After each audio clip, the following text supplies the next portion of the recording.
Hey, Mike Zorns, the Political Otter, coming to you from the Queen West neighborhood in Toronto, in one of the parks here that goes along the CAMH campus. And today, we're going to talk a little bit about some of the background things that are happening at the federal level within our system, because they're kind of fun. Canada is in the process of redefining our political map, and we really did see that within the last election. Now, this tends to happen whenever we're at a point of a major generational change. The last time we really saw an electoral map that had this kind of shift to it, this kind of change to it, this kind of unpredictability to it, hasn't been since like John Turner basically made the Liberals disappear in the 80s. So it's and it makes a lot of sense that our electoral map, who votes where, who they vote for, what they vote for, is in a big moment of flux. The reality is, two-thirds of the baby boom generation has retired and has mostly exited the job market. We're seeing one of the largest increases in Gen X wages as they're moving up the corporate ladders and taking over a lot of those open positions. And Canadian demographics, there's just not quite enough of them to cover all of those positions. So we're also seeing our millennial generation really start to get much more politically minded and engaged than they used to be. So you add to that the fact that Canada, like most of the world, didn't have a naturally born millennial generation. That is something that is distinctly unique to US demographics. We imported ours. And the reality is, most people who immigrate to Canada, what we have brought in, what we have incentivized coming to Canada, are people who are incredibly highly skilled, very desirable to the labor market, are going to be paying high taxes for way longer into the system than anything they're going to take out of the system when they retire and after.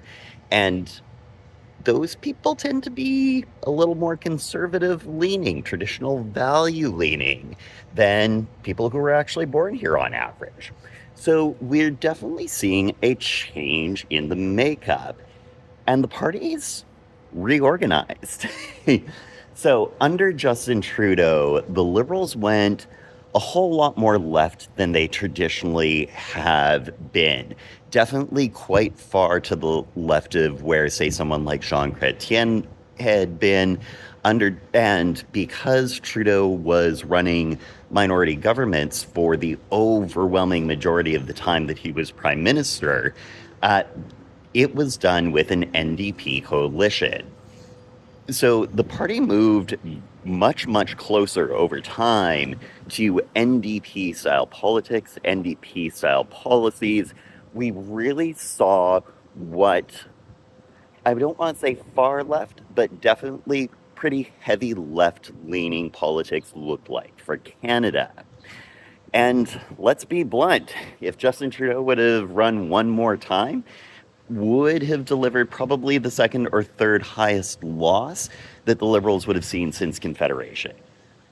It's just a fact. Hugely unpopular. He had kind of outlived his usefulness as prime minister at the time, and the party made a switch. Now, in doing that switch and bringing in Mark Carney, let's remember the guy's background. He's an economist. He worked under two conservative prime ministers, one here in Canada, Stephen Harper. He also worked under conservative prime ministers in the UK. And as far as his political leanings, he is definitely much closer to, say, a Jean Chrétien level liberal than anything we ever saw with Justin Trudeau. He definitely consulted with Trudeau after the pandemic. He definitely had a hand in helping drive some of the direction of what recovery might look like for Canada. But, he was no puppet master. Trudeau managed to do a lot of Trudeau mistakes. So, as Carney's come in, what we've really seen is the Liberal Party go much further to the right, especially the first 5 bills that have come in. We are definitely seeing a little bit more power concentration at the PMO and the Privy Council.